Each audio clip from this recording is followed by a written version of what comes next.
Hey everyone, today I'm taking a look at the Manhattan Project Energy Empire, which is a 1 to 5 player worker placement and engine building style board game designed by Luke Laurie and Tom Jolly. This one takes around an hour and a half to 2 hours to play on average. Before I get into my thoughts on Manhattan Project Energy Empire, I want to give a shout out to the show's sponsor, KIENDA.co.uk, who are my go-to online retailer here in the UK, and if you use my link in the show notes or the QR code, then you can get 5% off your first order.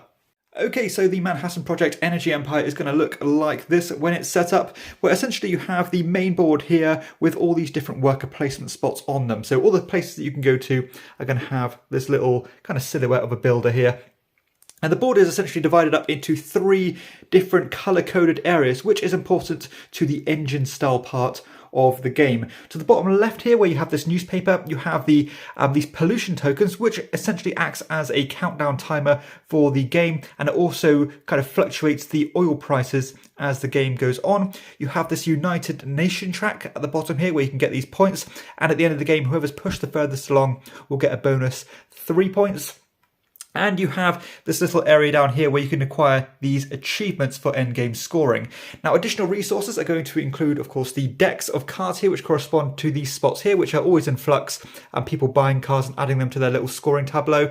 And also you're going to have these 6 event cards, these global impact cards, 3 of which are going to be from the early side of the game, which is the first 3 rounds, and the bottom 3 for the final 3 rounds. And generally speaking, the first 3 rounds are going to be generally positive events, and the third 3 are going to be negative style events.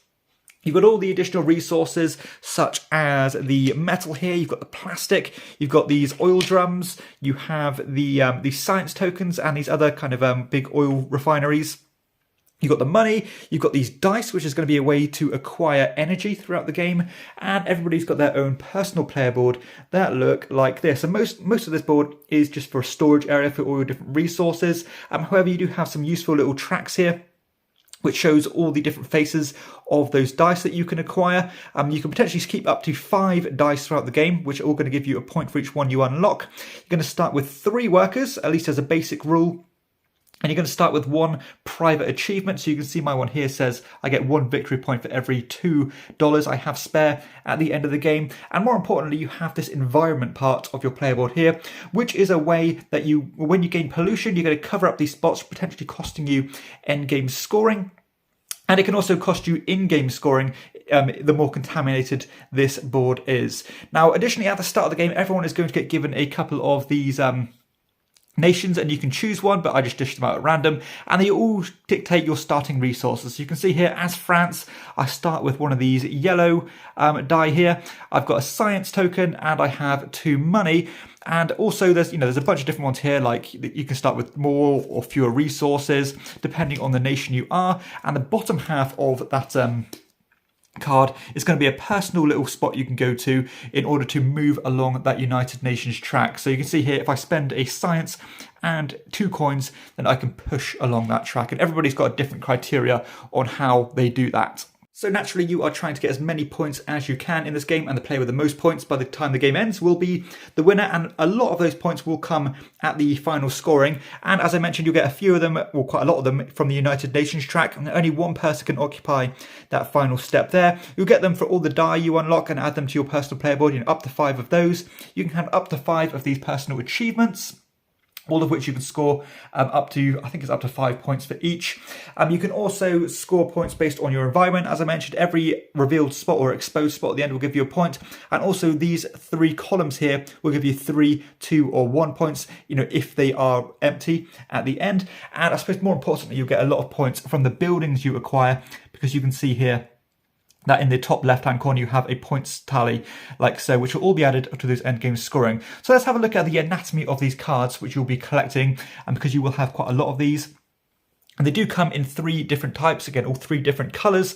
And when you go to these spots, which are these spots here, you're going to have to place a worker there, like so, and you'll get to take 1 of these corresponding cards. Now you can see the fee of taking these cards is going to be at the top here, so either 2, 3 or 4 coins, or you can play science tokens. In these 2 you can play metal or plastic, and when you pay that fee you are going to add it to your to your little tableau, and that is going to mean that in the future, whenever you take a action corresponding to that color, so if I took anything from here, then I can, as a follow-up turn, choose to place energy or workers on these spots here and cover them up and get the following bonus. So in this example, I could voluntarily do this and take 2 science tokens and peek at one of these event cards. And these do a whole bunch of different things, such as being able to pay science to clean up these pollution tokens on your player board, trading metal in for science and points, just getting metal, using metal to get, cleaning up, oil drums to turn into plastic,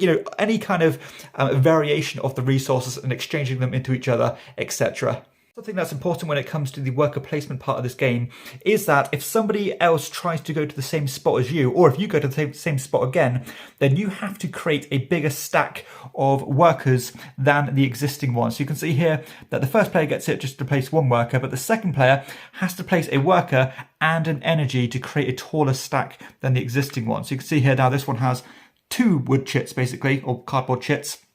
If anybody else wants to go there, they'll have to put 3 there, and so on. Now, if you play a 2-player only game, there will be some neutral pieces on there just to make it a little bit tighter. But let's take a look at what all the different worker placement spots actually do.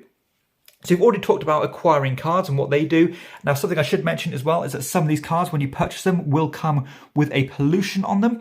Now, the pollution is going to come in 2 different types, basically. It's going to have the basic pollution that looks like this, or it's going to have this nuclear pollution that looks like this. And whenever you acquire one of these cards, not only are you going to add the card to your tableau, you're also going to take the leftmost revealed one of these tokens and put it somewhere on your player board. And again, if it's the nuclear side, you'll have to put it this side up. And the difference is with these ones that it's a little bit tougher to clean up. And you can put it anywhere you like, but let's just say I chose to put it here. Now let's have a look at all the different spots then. So you have this one here, the scientific research, which means I can take a science token and peek at one of the cards. I can spend 3 money in order to acquire a new worker and get a pollution token for doing so. The cleanup here lets me spend a science to do 2 cleanup actions. And again, a cleanup action would normally be to remove one of these basic tokens, or as an action you can flip one of these nuclear ones over to the reverse side. So again, they take a little bit longer to get rid of. These middle actions here are the mine, which simply lets you take metal. You've got the oil drilling mechanism, where you can take one of these tokens, which are reverse sides, and you can place them on one of these corresponding spots on your player board. So you have these little ones with the oil drips on here. Now, if I chose to put this one here like so, that spot is going to be permanently blacked out for the rest of the game, meaning that those points there are not going to be available to me. However, I will instantly take 3 oil barrels from the supply. So it's a nice little quick grab there. You've got the ones here, the chemistry one, that lets you swap oil drums into plastic and science, but you will get a pollution token. And you have these spots here, which will give you money. Now you have 3 options when you take money. You can take 2 just for yourself. You can take 3 or 4, but if you take those choices, then you'll be giving money to the other players as well. And you can buy and sell oil based on the current value of the oil based on the market here. So you could swap, say, 3 oil drums for £1, or £1 for 3 oil drums. Or you've got this little trade one here where you can interchangeably, change 2 money, one of the metal or plastic resources, or a science token. Now in the middle area, you also have this power plant, which is important when it comes to generating energy. Now, when you come here, you can pay resources in order to acquire one of these different dice. Now you have these green ones here, you've got the blue ones, the black ones, and the yellow ones, and they all correspond to this little chart here, which basically shows the different energy that they generate. So you can see here that this green die, on one of the faces it has 1 energy, well, in fact on 5 of the faces it has just 1 energy, but if you rolled the 6 per se, you'd get 2 energy. Now these 2 dice here are pretty nice because they don't come with any pollution. But these ones, while they might generate more energy, they will actually mean that you generate, pollution and end up putting it on your player board. So if you can't, or you don't want to play any more workers or use any more cards from your tableau, then you can choose to basically pass, which means that you'll take all your workers back, add them to your personal supply, but ready to be used again, and then you discard any spare or used energy that you've generated. So these will go back off, ready for these cards to be used again in the future. But this also means that you'll have a chance to generate more energy like so. When you do, you're going to take all the dice that you've acquired, as well as having the option to spend any of these oil barrels on a 1-to-1 ratio to exchange them for these petroleum dice that look like this. So let's just say I ended up spending 1 oil barrel because I wanted to generate more energy by rolling this dice.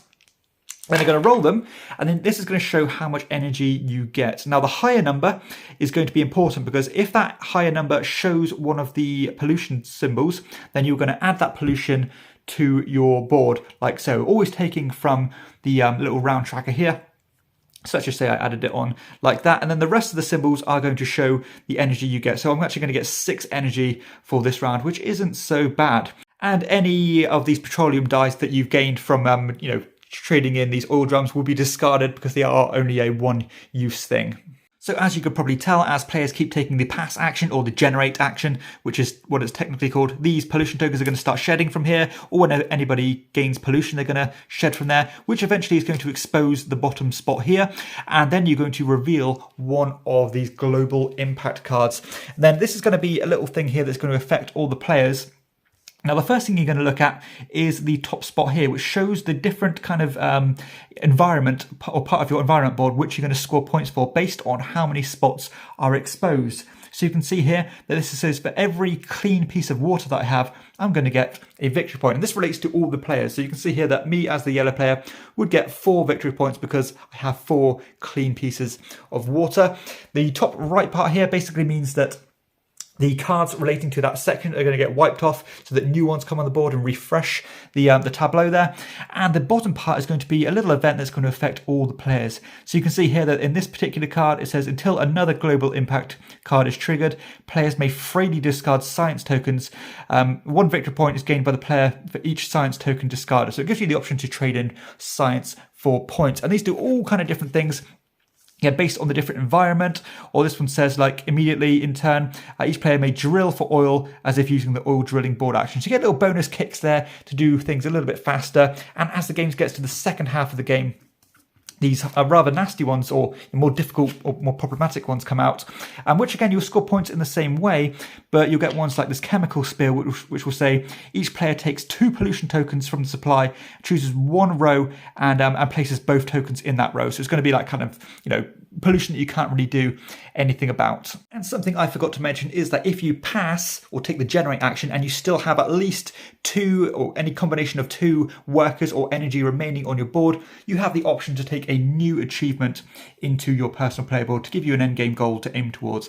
Okay, so let's share some thoughts on the Manhattan Project Energy Empire. And I'm going to start with the flow of this game, because I think that's one of its strengths. It's a very smooth operation where all you're going to do, of course, is either place a worker down, take the action, potentially trigger a bunch of your cards from your tableau that you've acquired, and then basically move on to the next player, or of course you can generate. But I like the fact that this game is not broken down into any individual phases or rounds. It's a nice, free-flowing and smooth operation, and that creates some cool, interesting decisions, because basically it means that I might be sat on this spot here and somebody else really wants the metal, but they don't quite want to play that extra energy to jump in after me, which I think is another cool touch, because I generally like it when games or worker placement games aren't as... I like it when they're tight, but I don't like it when if somebody goes there, you're completely blocked out. I like the idea of you having to spend more to go there. So this game does that well too. But yeah, what I like is the fact that when I have something on the board, it's going to be there until I take that generate action, and then I'll remove it from the board. So it has this kind of, chicken mechanism where, I'm going to sit back here, I'm going to sit on my worker and hope that somebody else generates it, and then they remove their worker, and then I can sneak in there for a better value. So yeah, I love the way that works. You have to kind of look at what the other players are doing, kind of guess when they're going to generate to know when is the best time to take the best action. I also feel like the engine building part of the game is very strong. Of course, if you keep on going to the same worker placement spots and collecting the same type of card, either the government, the industry, or these commerce style buildings, then again, if you go there again, then you're going to trigger all those matching cards, or have the option to at least. And these do synergize with each other really well. Like for example here, if I had this environment facility and this space program here, I can convert a metal into a science and a point, and then I could change that science into a point, a resource, and a peek at another card. You can see and imagine how all these events can string together, and you can end up taking more powerful turns as you generate more and more energy. Now, that being said, I do think it would have been a good idea for there to be a better incentive for you to diversify in terms of collecting the different types, because, of course, if you go to the same region again and again, you're going to keep collecting the cards and get to use them again and again, meaning that you're probably going to, very specifically tailor your strategy based on one of these different types and ignore the other two, or maybe ignore one of them. So it would have been cool that maybe if you got a set of each type of card, you would have got a little bonus, maybe a bunch of, maybe like 5 points or, something like that, rather than just being kind of tunnel visioned or almost forced to keep doing the same thing so you can actually utilize your engine and keep running it. Generally speaking, I'm not a huge fan of event cards in games, games that are going to change something for that round, but I must say that I think the energy cards here, or the global impact cards that come with Energy Empire are fantastic. These are some of the best examples of event cards that I think I've ever seen, because they're not too powerful, but they're interesting enough. And I like the way that this scoring works on them. When you reveal one of these cards, you're going to have a look at the type of terrain here, and you're going to relate it to your personal player board to see how clean that bit of land is and get points accordingly. So it means that you're not incentivized to just kind of start cleaning up your player boards towards, the final third of the game and just neglect it until that point. You always want to be making sure that it's clean as possible, because when these cards are revealed, you're going to get the corresponding amount of points, and if you are neglecting it and your opponent isn't, you're going to start falling behind there. I also think that the actual text here and the events that they do are interesting.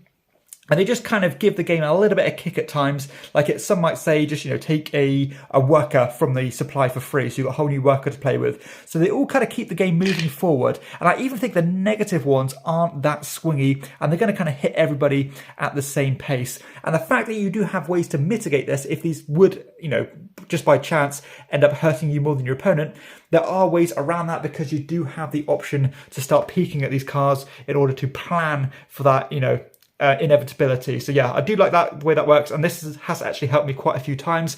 Like, for example, in the game I played yesterday, I had a bunch of these pollution tokens, and one of the cards was to flip them all over onto the radioactive side, or the nuclear side. So I knew that I had to try and get rid of them as quick as I can to not, undergo that punishment.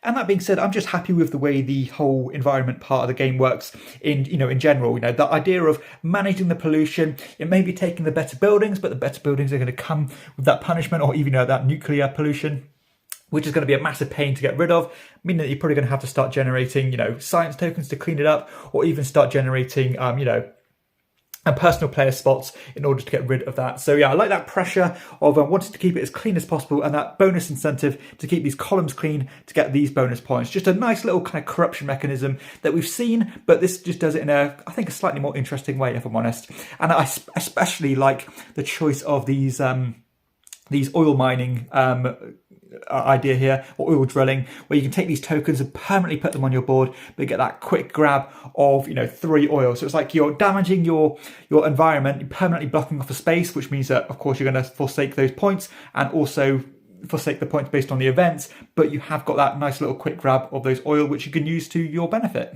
Now, despite there being a wide variety of these engine building cards that you can acquire, I do feel like the game would have benefited from having more of these cards that could convert resources into points, because there aren't actually that many of them, and it felt like, most of the points you're getting are going to be at that end game scoring rather than in game. So it would have been a better balance for me if you could mix the two, and it feels a bit more satisfying if you're gaining a big bunch of resources from all the energy you're spending, and you can quickly convert that into victory points. So I like that idea of, when is the time to start, flicking that switch and generating points rather than building or expanding my engine. And I feel like this game missed an opportunity when it came to that part of the experience. I also feel like the game is a little bit loose when it comes to getting everything done.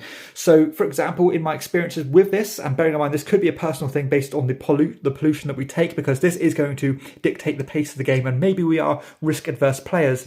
But from my games of this, I managed to completely max out my my personal environment here by having no pollution on it. I've managed to acquire 5 objectives, which is your maximum, and had them all maxed out. I managed to acquire all 5 of the dice.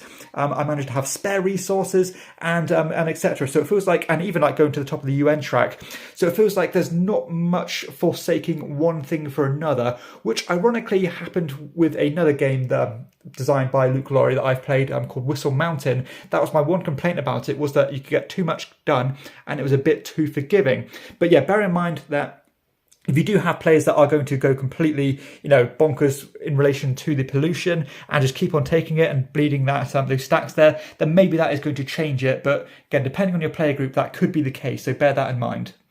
I also feel like there's a point in this game where there's no real incentive to do anything apart from just keep spamming and buying buildings just to get those additional points. And for me, again, that felt a little bit unsatisfying. I like having a breadth of options to go for, with all of them being inviting. In this one, when I built up a relatively solid infrastructure, it was just a matter of, keep going back and buying buildings again and again and again, which, takes away from the magic of games like this.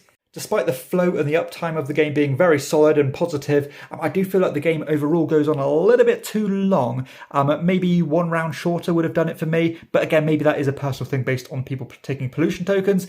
But yeah, I definitely felt like the first 2 or 3 rounds seem to fly by, and it goes along at a really great pace. And then the final 3 rounds, because everyone's acquired so many cards and are taking longer turns, unlocked more workers, etc., it feels like it starts to drag its heels a bit, and I'm ready for it to end. I do feel the game scales pretty well, particularly at that 2 or 3 player count. I'm not a solo gamer, so I can't really testify to that. But yeah, it moves at a relatively decent pace. I think if you are going to start playing at 4 or 5 players, it might outstay its welcome a bit too much for me, because you are probably looking towards that 2-hour mark, which I think is a bit overkill, because this is a midweight Euro at best, really. And if I'm going to play a 2-hour game, I'm probably going to lean towards something a little bit meatier. I don't feel this video will do it justice, but the production of this game is absolutely stellar. Every single thing is wonderfully designed. I think the board looks really kind of atmospheric, and the actual resources themselves are just unbelievably good. Like, these oil barrels are weighty, they feel great, they look great. Even the plastic tubes and the metal, everything looks fantastic. High quality dice. All the general resources are fine. Nice clear iconography on the cards. Interesting and well laid out player boards. So yeah, this for me is spot on the money when it comes to the production.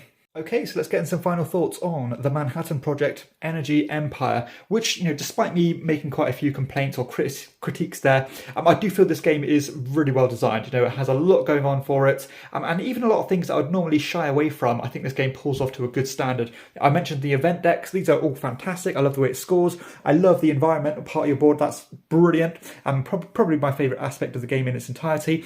And even little random things that normally I wouldn't enjoy, such as the energy generation, I think that's a really good touch of the game, and I have no issues. And in fact, I actually enjoyed that quite a lot. The engine builder can be satisfying. Yes, I do feel like there could be more incentive to diversify, and I think there could be more cards to generate victory points rather than just a few points here or there. But again, that's personal opinion. But my biggest critiques were the fact that you can get too much done.